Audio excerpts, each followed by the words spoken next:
Hello friends, English literature. Elizabethan and Jacobean drama, Balpony by Ben Jonson. Short questions with answers. Short questions 20 to 29. Question 20. How does Balpony torment the legacy hunters being disguised as a commentator? Answer. To torment the legacy hunters, Balpony accosts his erstwhile clients in the street being disguised as a commentator or a police officer.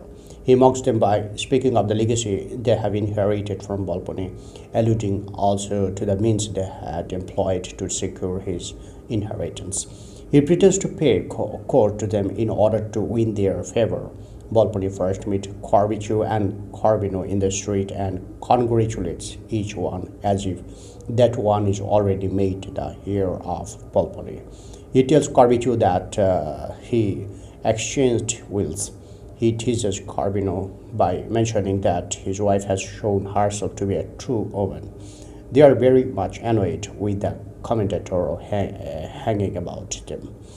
Corbino then threatens to beat him despite his police officer's uniform. Next comes in Bolter. Balpony congratulates him too and asks for permission to purchase a dilapidated dwelling in Balpony's estate. Bolter becomes really angry and escapes from him as Corbichu and Corbino have already done. Question 21. How do the evildoers get their punishment at the end of the play, Balpony?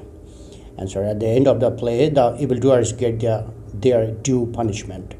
The judges learn that the commentator told Bolter that Balpony is alive.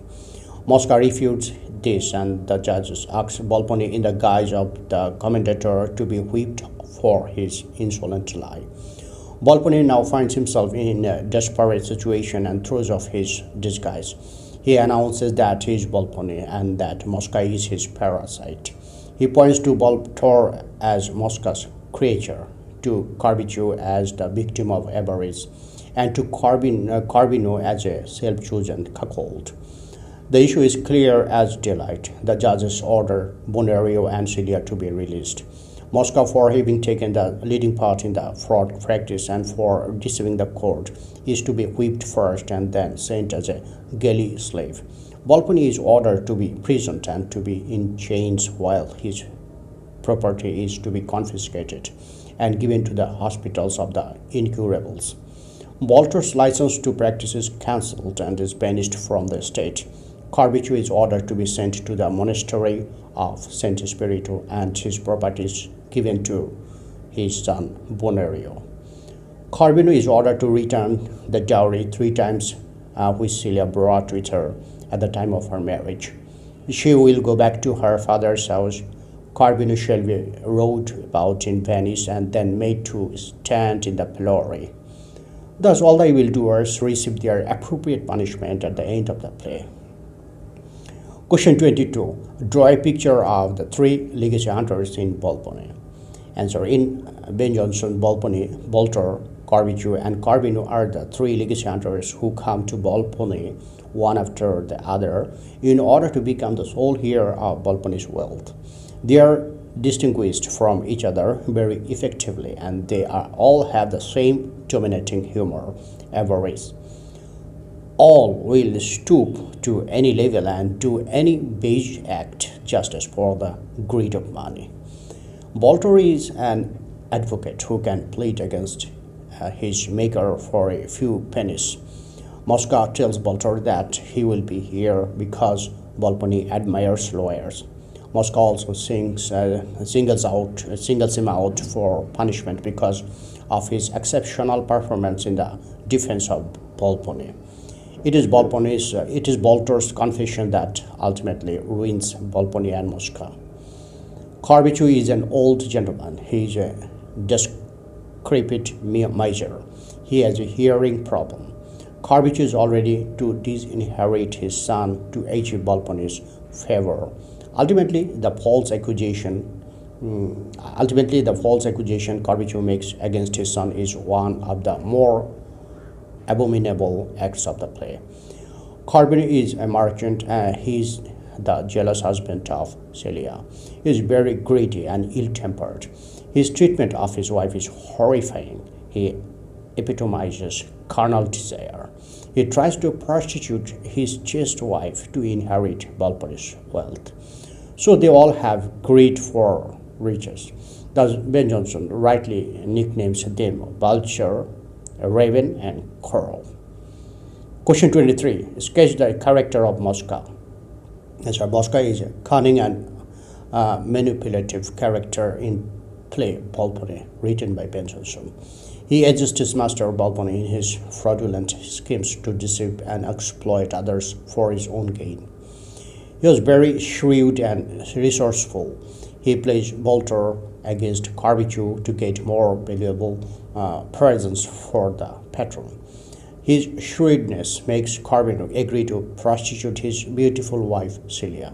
He is very greedy like others in the play, when Balpony suggests a plan to torment the avaricious legacy hunters. Mosca finds an opportunity for him to rise like an arrow. Balpony plans to declare himself as dead and declare Mosca his heir as a joke. Then Balpony tells Mosca to bring a blank will, and so that Mosca's name can be entered into it. Mosca plans to gull his master. Now Mosca appears to be a greater rogue than Balpony. When Mosca arrives in the court to clear the misunderstanding, Balpony, in an aside, tells Mosca that he is all ready to give him Mosca half of his possessions if Mosca declares in the court that Balpony is really not dead. But Mosca refuses to know him. When the reality finally begins to be drawn on Mosca, he consents to follow Balpony's advice, and now Balpony refuses to give him half of his possessions. Stung by Mosca's treachery and the fear of whipping, Balpony reveals the whole truth before the court. Matters are now clear to everyone. Then the judges pass verdict that Mosca is to be whipped first and then sent to prison for the rest of his life. Question 24. What is dramatic irony? Answer. Dramatic irony is a literary device which reveals the contrast between what the audience knows and the character thinks he knows. It consists in the contrast between the two aspects of the same remark or situation. A remark made by a character in the play may have one meaning for him and another meaning for some of the other characters and for the audience. It may have one meaning for the speaker and some other characters and another meaning for the audience. Similarly, a situation in a play may have double significance in the sense that a disaster may be foreseen by the audience while the characters concerned are ignorant of it. Sophocles masterly uses the technique of dramatic irony in King Oedipus, in which Oedipus unknowingly kills his father and marries his mother. Shakespeare presents it in his Troilus and Cressida and it in Macbeth. Question 25. Describe dramatic irony in Balpony. Answer. In Balpony, Jonson uses dramatic irony masterly. We find dramatic irony at the beginning of the play. Here, Balpony is acting the role of a sick man, but the legacy hunters did not know it, which is known to the audience. The mountebank scene is also full of dramatic irony. The audience and the Gianni know that the mountebank is Balpony in disguise, but Sir Politic, Peregrine, Celia, Corbichu, and the crowd are ignorant of the fact. There is plenty of dramatic irony where Corbichu urges his wife Celia to get ready to go to old Balpony's house, where they are invited to a grand feast. Here, Celia does not know the real intention of Corbichu, but the audience knows. Corbichu is also ignorant of the fact that Balpony is not sick and weak, but is strong enough to use force on Celia, which the audience knows. We also find irony of situation where a lady would be mistakes Peregrine for a courtesan in the male dress, and the scene where Sir Politic faces humiliation at the hands of Peregrine. Hearing the bogus news of Balpony's death, the legacy hunters reach his home and want to know the name of his heir. Here, Balpony, Mosca, and spectators are aware of the truth, which remains hidden to the legacy hunters. Again, when Volpone teases the legacy hunters disguised as a commentator, they do not know whom they are confronting, but the spectators know. Question 26. What is a beast fable? Answer. The beast fable is a commonest type of fable in which animals and birds speak and behave like human beings, in a short tale, usually illustrating some moral point. The animals will also typically have human feelings and emotions. The aim of it is to explore human follies or to convey moral message or both. In the ancient times, in many countries, beast fables were eminent part of literature. The person most associated with beast fables is ancient Greek storyteller Aesop, who was known to be an intense observer of both human nature and the animal world. The animals in Aesop's fables act like humans. They may walk, talk, and eat like people. However, they also retain their own naturalistic animal qualities.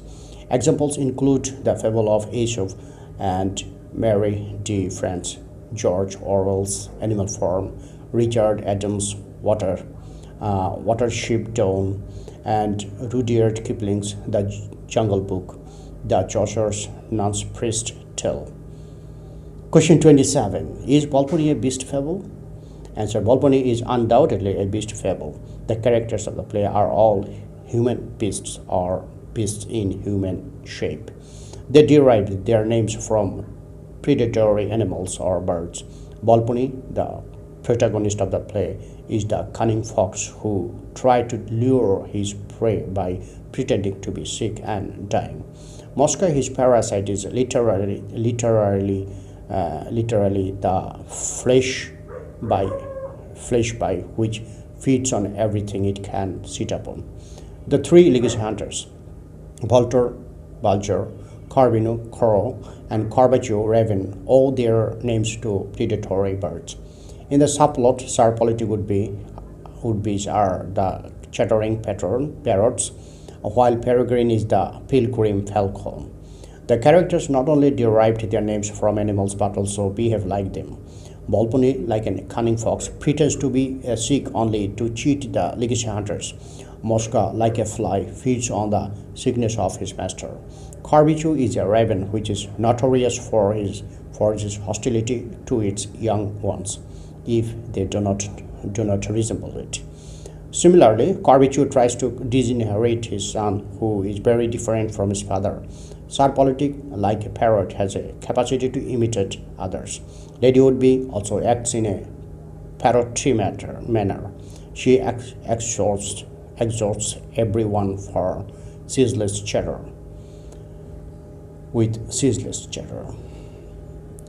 Question 29. How does Bonario protest Celia in Volpone's room?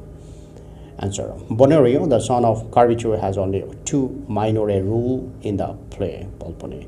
Like Celia, he represents innocence and goodness. From the beginning of the play, we find him disliking Mosca, who is the embodiment of evil. Mosca tells Bonario that the latter's father is going to disinherit him. Bonario then goes to Volpone's house with Mosca in order to prove whether his father disinherits him or not, and hides himself from his father. In the house, when Volpone finds Celia alone, he begins to praise her beauty.